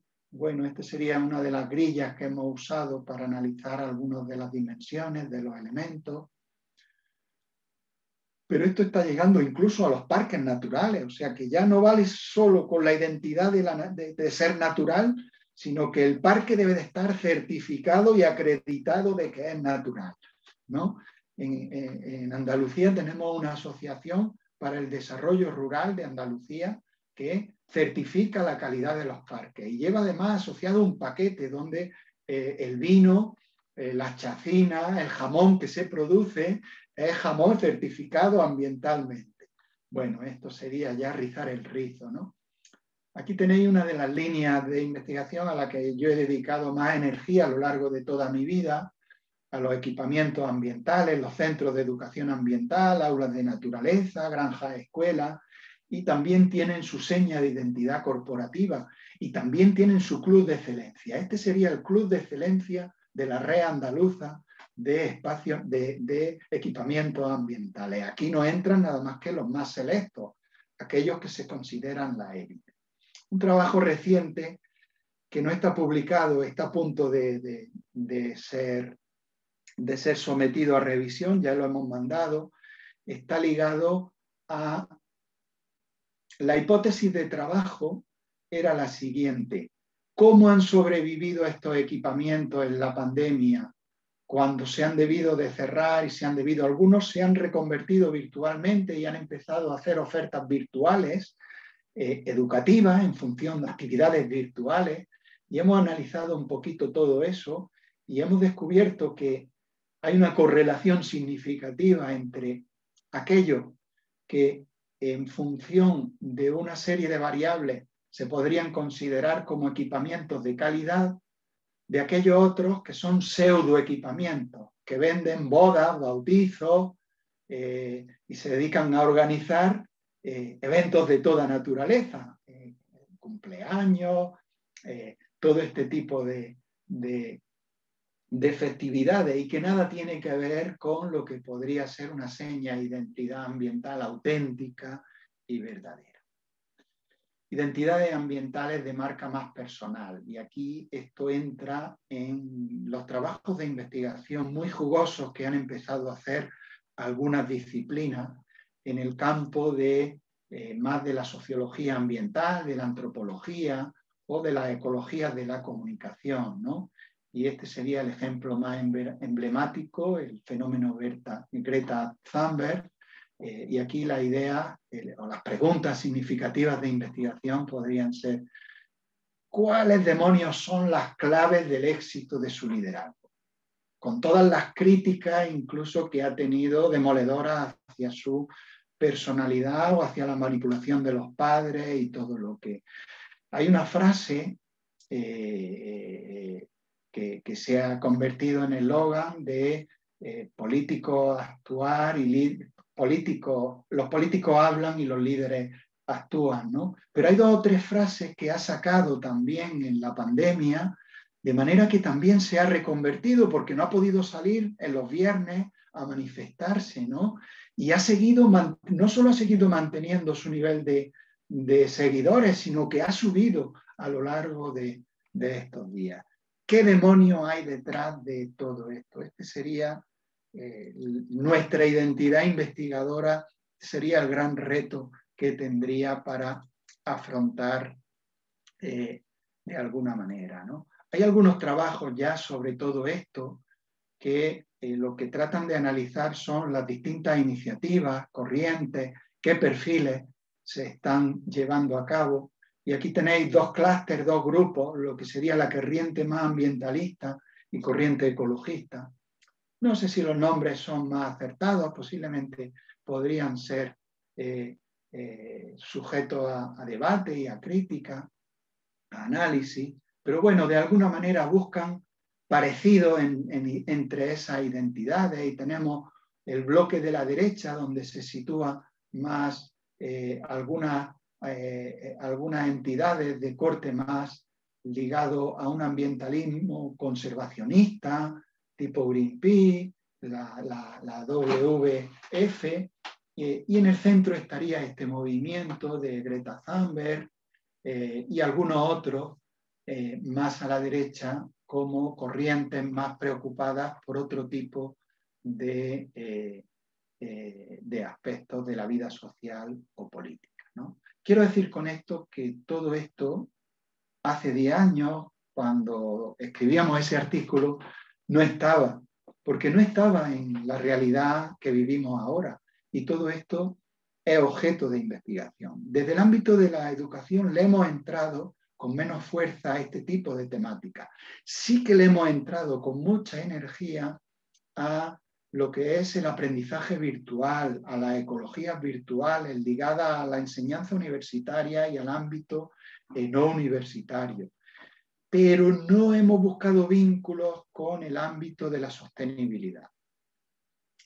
En mi grupo de investigación hemos desarrollado algunos trabajos vinculados a formación y desarrollo profesional de profesores en plataformas virtuales, ligados a un par de tesis, y bueno, la evidencia es que generan intercambio de información, promueven experiencias innovadoras y bueno, no marcan una diferencia especialmente con la presencialidad, que este es uno de los grandes debates y a los que somos muy reacios los investigadores en educación ambiental, es que la educación ambiental debe de ser presencial. Bueno, yo pondría un poco en solfa eso y lo sometería un poco más a debate. Algunas cuestiones de fondo. ¿Son los sujetos históricos de hoy ciudadanos capaces de promover cambios en su realidad ambiental desde la acción virtual? ¿Está suficientemente cualificado y formado el educador ambiental de nuestra época para formar a esos ciudadanos y responder a estas demandas? Convertir las narrativas virtuales en objeto de atención sistemática desde la investigación en educación ambiental es aún algo pendiente. Otras disciplinas, la sociología virtual, la antropología virtual, las ciencias de la comunicación y de la documentación, sí que han reaccionado a atender ese objeto de estudio y están aportando investigación muy suculenta que debemos de acercarnos a ella, porque nos va a abrir el espacio de trabajo en el que estamos. ¿Se puede hacer educación ambiental no presencial? ¿Qué sujeto ecológico construimos desde la no presencialidad? ¿Usan los educadores ambientalmente los medios tecnológicos virtuales a su alcance? ¿Hay corrientes de resistencia, de bajo voltaje, que obstaculizan esa innovación profesional? Retomando un poco la idea de bipolar, de alto voltaje y baja definición, la incógnita a despejar es si no estaremos trampeando el presente al construir un sujeto ecológico trasnochado y pegado al campo y aferrado a la experiencia física, natural y real del australopithecus. No es un dilema trivial para la investigación, al que se ha dedicado poco esfuerzo.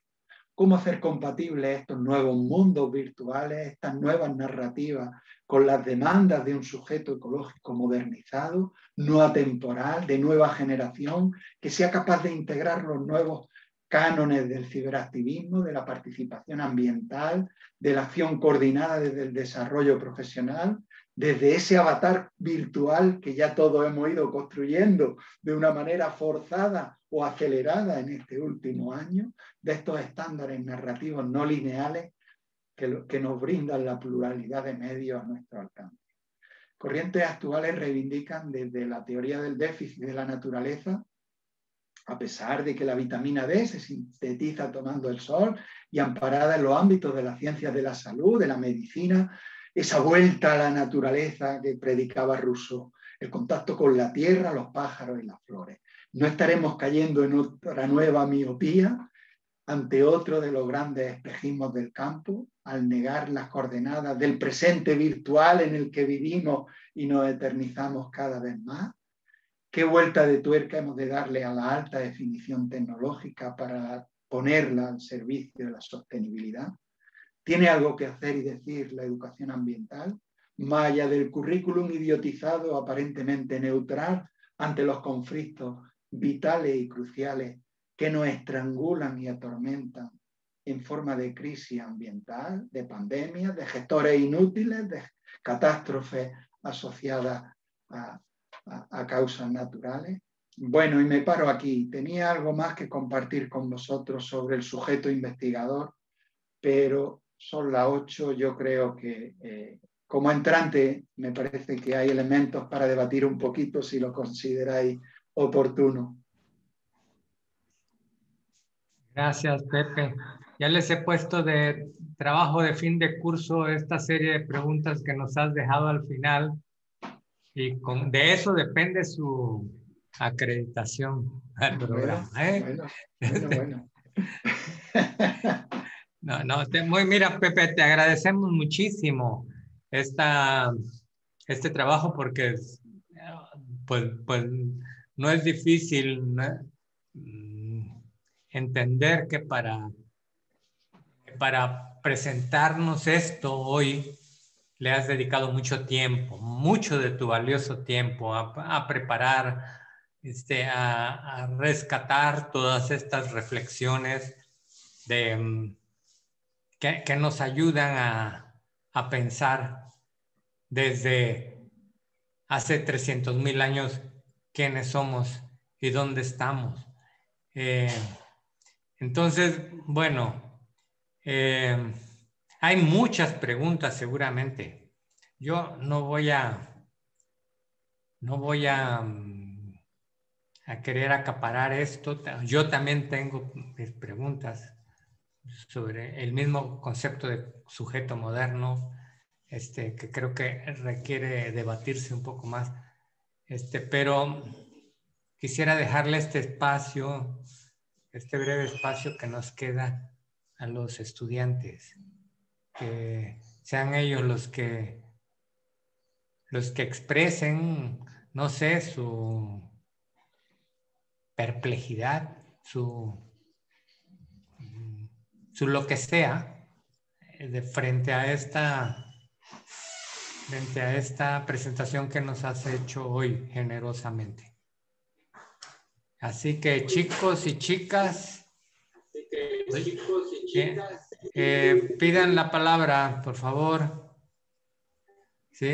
A ver, Juan Carlos, no eres estudiante, pero a ver, vamos a darte la palabra. Era una reacción, era el aplaudir por la... era aplauso, igual que Eduardo, igual que Eduardo, ok. A ver, alguien está introduciendo ruido desde su micro. A ver, ¿alguna pregunta? Ángeles, creo que eres tú la que está introduciendo ruido. Voy. Cierra tu micro, porfa. A ver, ¿quién? Los has dejado anonadados, Pepe. Daniela, adelante. Bueno, yo me animo. Bueno, agradezco mucho la presentación.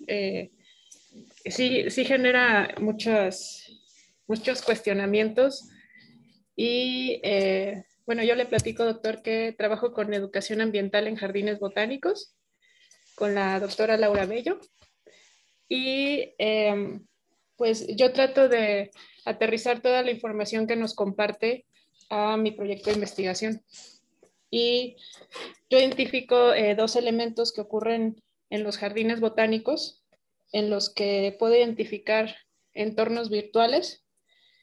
Y, por ejemplo, en este caso, yo he leído que, por ejemplo, el incluir pantallas dentro de un jardín botánico lo llaman un entorno hostil por el tipo de interacción que se busca dentro del jardín botánico. Es como la parte negativa del uso de la tecnología en el jardín botánico. Y por otro lado, pues por la pandemia, muchos jardines botánicos tuvieron que acercarse a estos entornos virtuales porque dependen del público de gran manera para seguir con sus proyectos de conservación, con sus proyectos de investigación y para continuar con esta parte educativa. Entonces, en ese sentido, pues yo me quedo con el entorno virtual de una manera positiva y de una manera negativa en un jardín botánico para dentro de sus prácticas educativas. Y por otro lado, pues estoy discutiendo con la doctora Laura esta parte de la identidad como sujeto ecológico por parte de los educadores ambientales. Y estamos trabajando en esta identidad que pues el educador ambiental debe de tener, pero que no estamos encontrando. Y que pues es una área de oportunidad para trabajar específicamente con ellos y que se refleje con los grupos que atienden y con las prácticas de educación ambiental que desarrollan.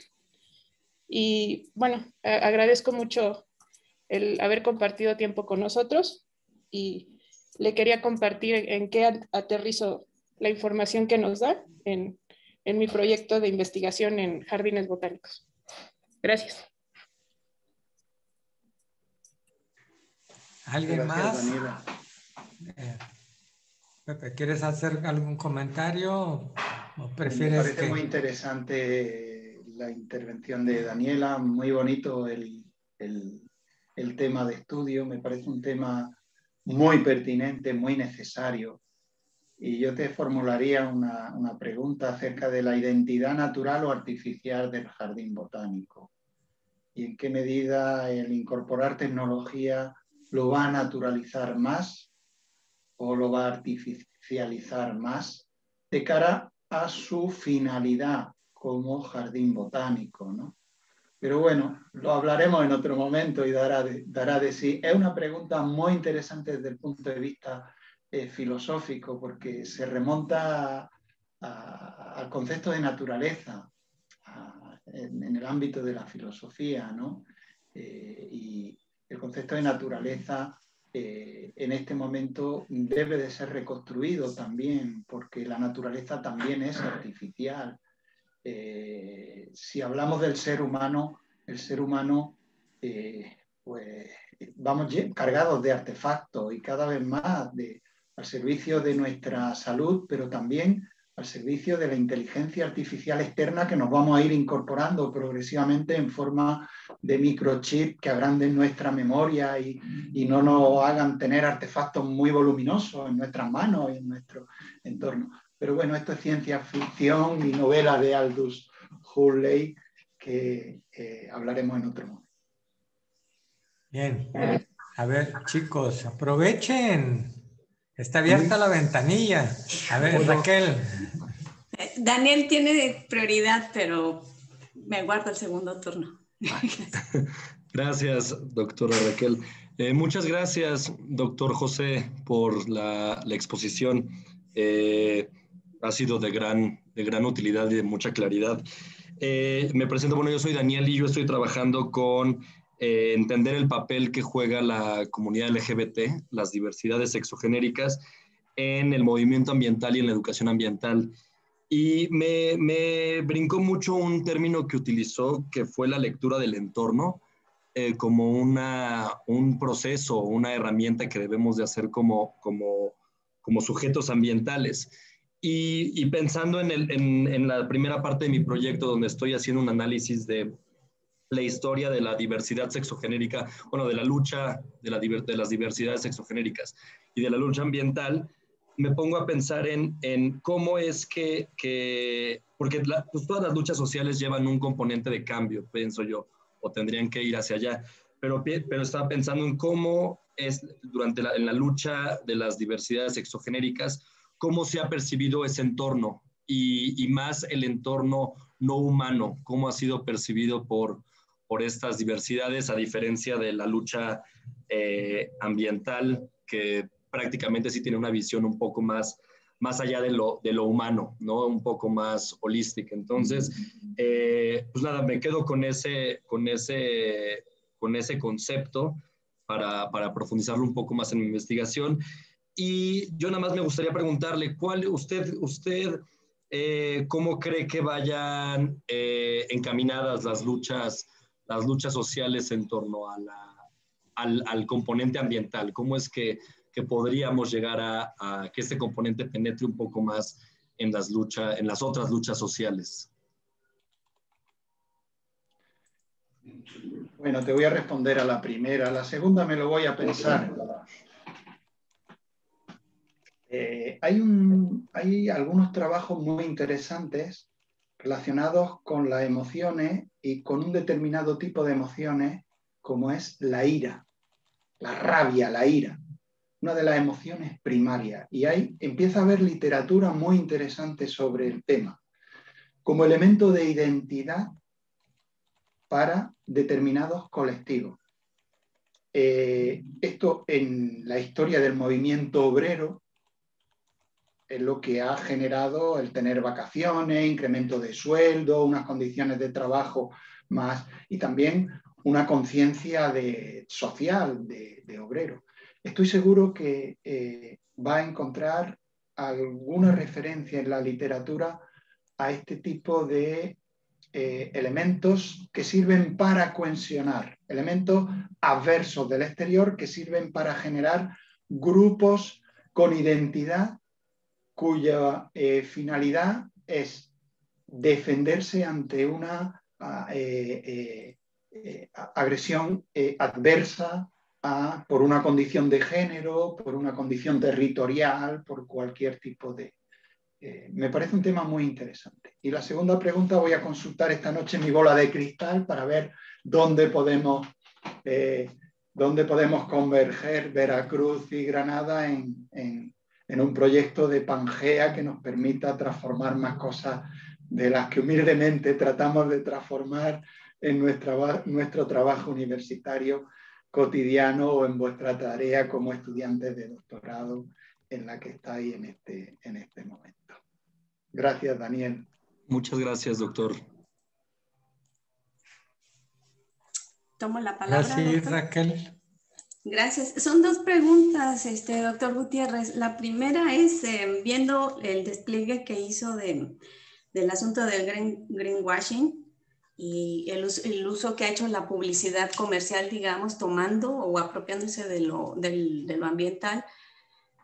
En la conversación previa a su presentación hablábamos un poco de esto y mi pregunta en ese sentido es si usted piensa que hay alguna utilidad o alguna inteligencia en utilizar los recursos de la publicidad normal, digamos, para los fines de la educación ambiental.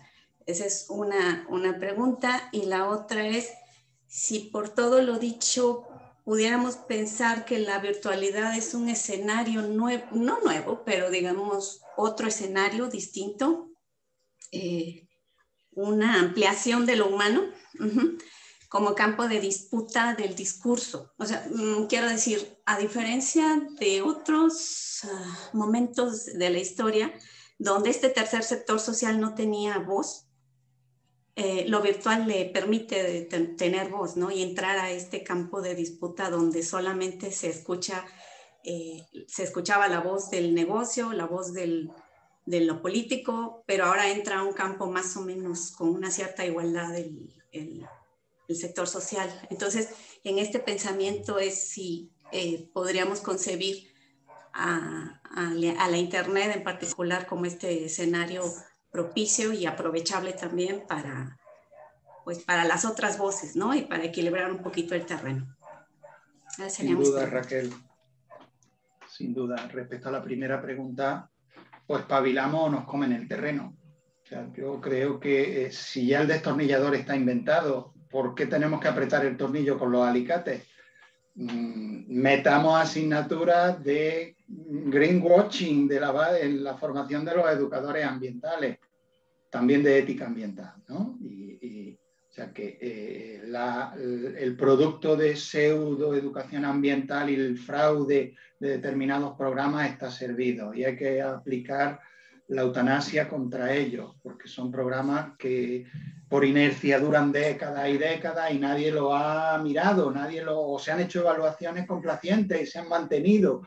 Hay que cargárselo, hay que guillotinarlo y para eso hay que hacerlo con conocimiento de causa. Y la formación científica rigurosa en la evaluación nos permitirá hacer una evaluación de un programa y ver si sirve o no sirve, o si está sirviendo a causas que son ajenas a la formación ambiental auténtica, ¿no? Con lo cual, y respecto a la segunda, pues estoy de acuerdo contigo. Yo creo que es un elemento de democratización de las sociedades modernas, ¿no? La capacidad de expresión y el acceso que tiene todo el mundo a expresar su idea, su emoción, su sentimiento. Pero también hemos de ser muy críticos porque se nos va la fuerza por la boca. Y no basta con sembrar árboles desde el sofá y proteger especies dándole al me gusta, ¿no? Es decir, que habrá que ver dónde está el punto de equilibrio y para qué sí y para qué no, porque podemos acostarnos todas las noches muy tranquilos porque sin salir de casa hemos conseguido X puntos y nuestro cerebro se siente bien. Nos han dado un pin, una pandereta y una guitarra y somos capaces de... Esa es una de las grandes críticas que con evidencia científica hemos hecho al programa de ecoescuela en España, ¿no? una motivación externa, donde el director del colegio se siente muy contento con tener la banderita encima del tejado de la escuela y encima de la mesa el diploma de ecoescuela, cuando los niños se dan tortas por conseguir una gráfica en la clase de matemáticas que representa las cajas de cartón, porque bueno, pues resulta que se las roban para que el diagrama de barras de la clase de matemáticas sea más grande y estamos consiguiendo un efecto rebote de violencia ante los compañeros, porque nuestro fin es aprender matemáticas con la ecología, con la recogida de residuos, y estamos descuidando otro tipo de ingredientes. Gracias, Pepe. Gracias. Sí, efectivamente aquí hay casos así. Yo recuerdo de un colegio Simón Bolívar, por cierto, en la Ciudad de México, a donde acudían los hijos de gente de mucha plata, y cuando les dejaron la tarea de que los niños debían de llevar latas de aluminio para reciclar, para contribuir al reciclaje, y que entonces tenían que ir a las casas de los vecinos a pedirles que sacaran las latas de aluminio de la basura. Las madres no dejaron a los niños, y entonces, para que los niños pudieran cumplir con esa tarea escolar, fueron al supermercado, compraron 20 latas de lo que fuera, las vertieron en el lavabo para que los niños pudieran llevar sus latas y pudieran hacer conciencia ambiental. O sea, de ese tamaño. Pero bueno, a ver, Eduardo. Gracias, ¿qué tal? Pues muchas gracias por la presentación, doctor Gutiérrez, y pues realmente me llama mucho la atención. Yo estoy desarrollando mi proyecto en torno a la evaluación de la sustentabilidad en las funciones sustantivas de la Universidad Veracruzana, pues sí, de la Universidad Veracruzana como institución de educación superior.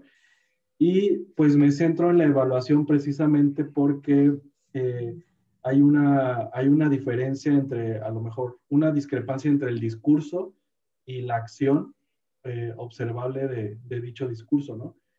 Y yo al leer el artículo, pues ya traía como que algunas preguntas en mente, y tenía la pregunta, por ejemplo, de qué manera el sujeto ecológico se debe integrar a las narrativas de un tercer entorno en busca de una reforma social, ¿no? Pero, pues ahora, a la luz de todo lo que ahorita vimos. Ya no te oímos, Eduardo, repite lo que planteaste, porque no te alcanzamos a oír. Ah, perdón. Bueno, la pregunta que yo traía preparada era, ¿de qué manera el sujeto ecológico se debe integrar a las narrativas de un tercer entorno en busca de una verdadera reforma social? Pero ya a la luz de lo que vimos ahora, pues planteo mi pregunta un poco diferente, como ¿qué es lo que falla en el esfuerzo de las instituciones de educación superior desde su punto de vista hacia un desarrollo de una cultura ambiental o de sustentabilidad, más allá del discurso superficial o de dar like a publicaciones, para realmente impulsarse al grado necesario, pues, de una acción que represente un cambio, ¿no? O un cambio de actitudes o de comportamientos. Bueno, una pregunta muy interesante de investigación. Es compleja porque las instituciones están integradas por personas con intereses diferentes, con ideologías diferentes, con motivaciones distintas. Y eso te va a llevar a que habrá gente que esté muy comprometida en su vida cotidiana con la causa ecológica.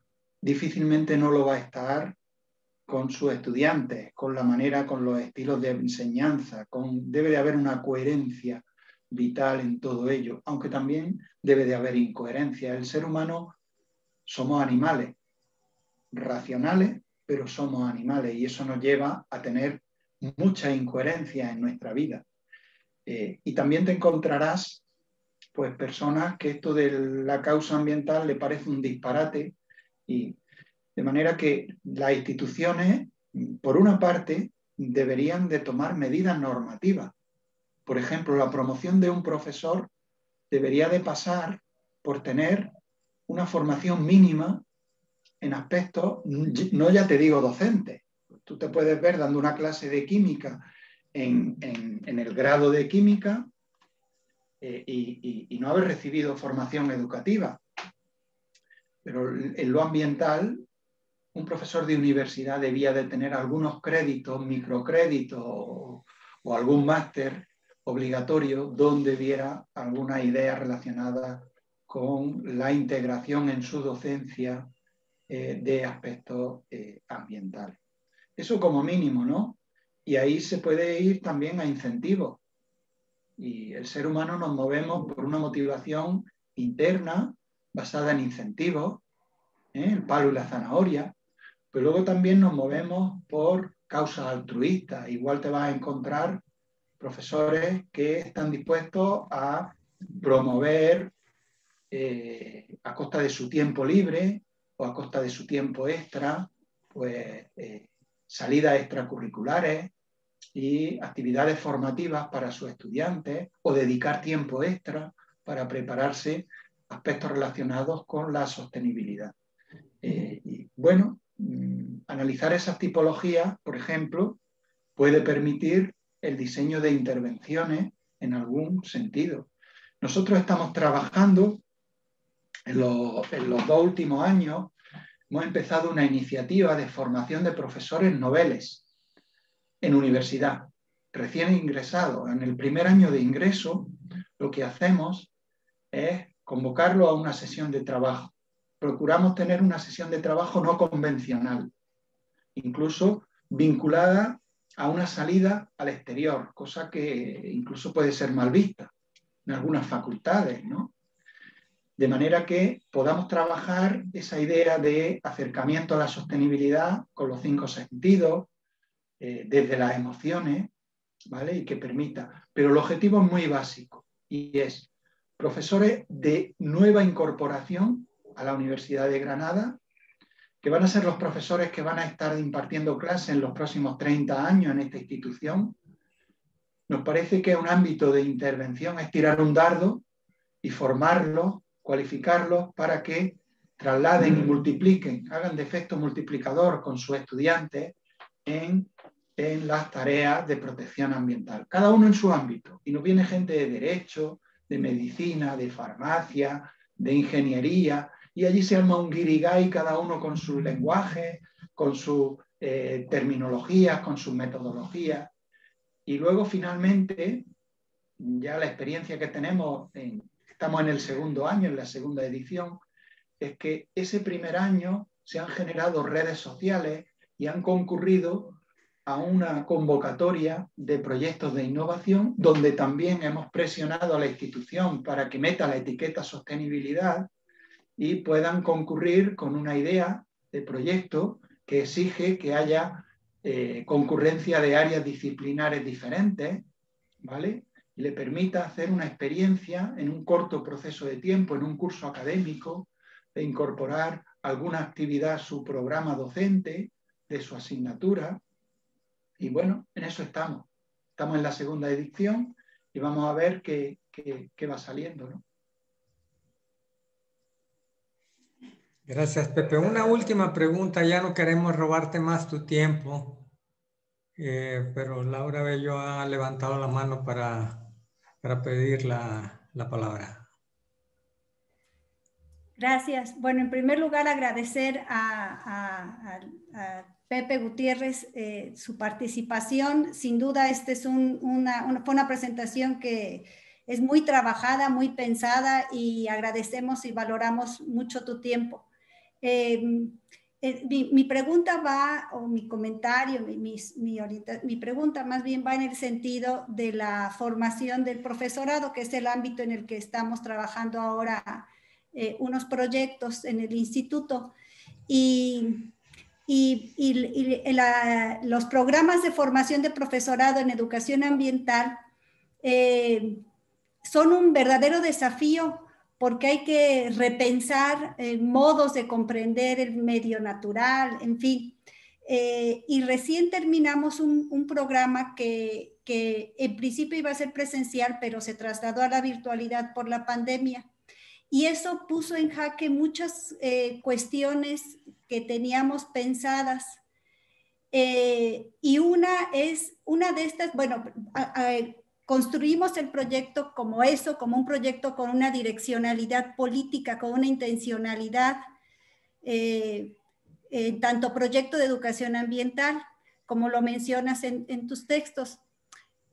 La pregunta que yo me formulaba y que me planteé en ese tránsito a la virtualidad y a la luz de lo que nos mencionas ahora es ¿qué luz nos aportas o qué expectativas ves tú ante la imperancia de considerar estas narrativas virtuales y cómo construir cómo generar procesos para construcción del sujeto ecológico con un proyecto con direccionalidad política? Esto es, cómo estas propuestas de educación ambiental pueden y construcciones de sujetos ecológicos pueden tener una direccionalidad política en estos entornos virtuales, donde el contacto con el medio natural, que es fundamental, se pierde a veces.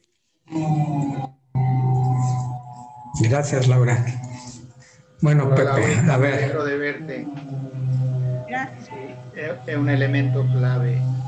Nosotros desarrollamos en los últimos 10 años un máster de formación y uno de los objetivos anuales que nos hemos propuesto es que la formación tenga una repercusión en la realidad.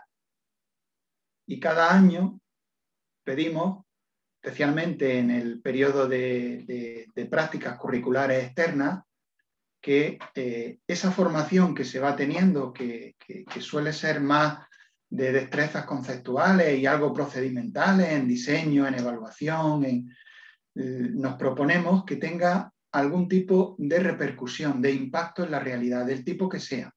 Puede ser la mejora de un instrumento de evaluación que usan en el jardín botánico. Puede ser el análisis de un programa que se viene impartiendo recientemente, o bien incorporar alguna innovación, aunque sea una innovación loca, por ejemplo, el uso de la música, del teatro, de este tipo de metodologías más disruptivas, no convencionales, que nos permita llegar de otra manera.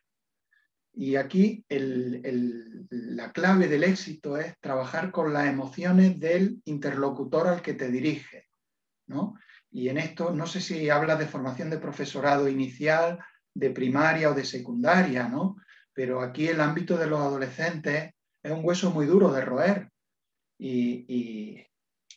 La formación del profesorado de secundaria, se sabe mucho de biología, se sabe muy bien las matemáticas, pero no sabe, es un autista, no sabe interaccionar con los adolescentes, no escucha su música, no comparte inquietudes con ellos. Y nos estamos jugando el futuro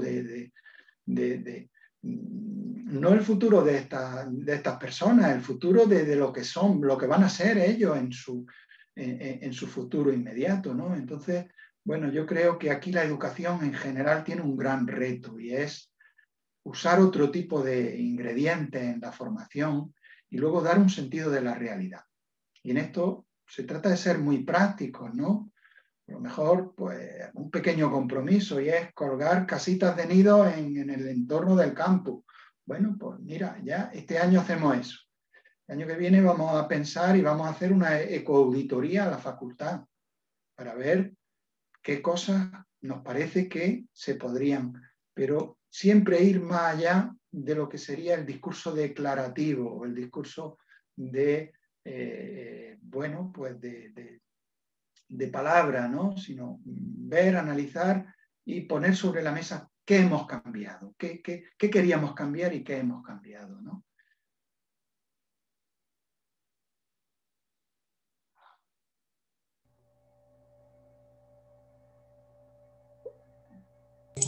Gracias, Pepe. Bueno, aunque ya habíamos dicho que era la última, ahora sí va a ser la última, porque Juan Carlos siempre quiere hablar al final, así que adelante, Juan Carlos. No, es que estaba respetando la regla de no hacer preguntas, pero la verdad es que me quedé con una duda gracias José por tu presentación.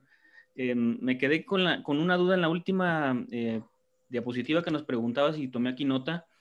Decía, corrientes actuales reivindican desde la teoría del déficit de la naturaleza la vuelta a la naturaleza, el contacto con la tierra, los pájaros y las flores, pero no entendí el sentido, si era una crítica, porque decía la pregunta, ¿no estaremos cayendo en otra nueva miopía ante otro de los espejismos del campo al negar las coordenadas del presente?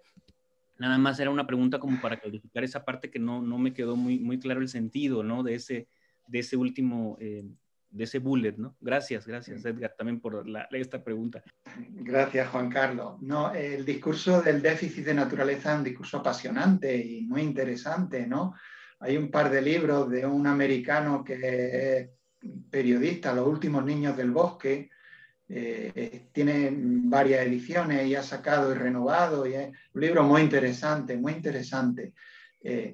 pero no deja de rozar la ñoñería, ¿no? Nos cuenta todas las cabañas que él hacía de pequeño y toda la cultura de la cabaña que hay en el ámbito de los gringos y bueno, pues la pregunta es diabólica, ¿no? No acabaremos idolatrando de nuevo la naturaleza, volviendo a la naturaleza para hacer cabaña y construir... El déficit de naturaleza está avalado por la necesidad que tenemos de síntesis de la vitamina D y de tomar el sol, ¿no? Y como bichos biológicos que somos, la necesidad del contacto con los elementos naturales, con la tierra, con el aire, con la luz y con todo lo que eso conlleva, ¿no? Pero bueno, estamos también promoviendo discursos que pueden rozar en algún momento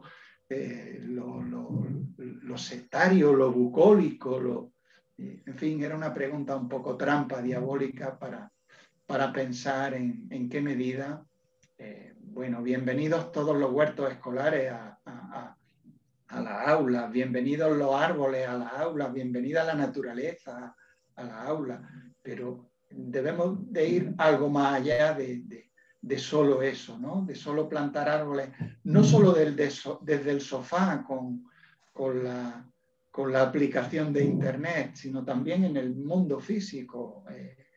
Plantar árboles, ¿para qué? ¿Y con qué sentido? Y con qué, ese sería un poco el por qué salir a la naturaleza y qué pretendemos con ello, ¿no? Muchas gracias, Pepe. Bueno, mira, aunque por favor dale un abrazo fuerte de mi parte a la doctora María Teresa Pozo y te prometo que a la primera oportunidad en que tu país me deje entrar al territorio español, iré a hacer síntesis de vitamina D a las playas del lugar donde naciste en Almería, y nos veremos para allá. Y no sabes cómo te agradecemos esta charla, nos has dejado sobre todo muchas preguntas, que es lo importante, y bueno, y tu presencia en este seminario que le ha dado un gran realce a la discusión de este tema que es tan importante para la formación. Estamos tratando de, sobre todo, más que de dar información sobre todo esto que es muy amplio, tratar de que nuestros estudiantes del seminario adquieran o desarrollen o fortalezcan su capacidad de análisis crítico, ¿sí? Porque es desde ahí donde estamos seguros de que puede empezar a construirse lo que tengamos que construir o lo que podamos construir. Entonces, tu plática ha sido fundamental en ese propósito, Pepe, y te mandamos un abrazo colectivo. Hasta Granada. Muchísimas gracias, doctor, por su participación. Muchísimas gracias a todos, la Gloria. Gracias, Edgar.